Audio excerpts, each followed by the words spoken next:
शेतकरी आत्महत्यांचे प्रमाण दिवसांदिवस वाढताना दिसत असून याच दरम्यान राज्यातील शेतकरी आत्महत्येची धक्कादायक आकडेवारी समोर आली आहे।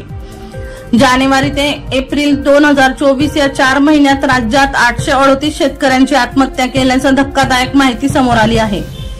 या वर्षातील आत्महत्यांचा आकडा चिंता वाढविणारा आहे। धक्कादायक म्हणजे शेतकरी आत्महत्याच्या क्रमवारीत जळगाव जिल्हा 4थ्या क्रमांकावर आहे। जिल्ह्यात तब्बल 62 शेतकऱ्यांनी आत्महत्या केली आहे। या 4 महिन्यात सर्वाधिक 235 आत्महत्या जानेवारीत झाल्या आहेत। फेब्रुवारीत 208, मार्चमध्ये 215 आणि एप्रिलमध्ये 180 आत्महत्या झाल्याची नोंद समोर आली आहे।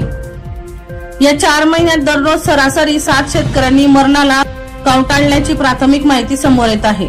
राज्यातील अमरावती विभागात सर्वाधिक 383 शेतकऱ्यांनी आत्महत्या केल्या असून छत्रपती संभाजीनगर विभागात 267 शेतकऱ्यांनी आत्महत्या केल्या आहेत। नागपूर विभागात 84 शेतकऱ्यांनी आत्महत्या केल्या आहेत। वर्षा लोहार यांचा खास रिपोर्ट V1 लाईव्ह जळगाव।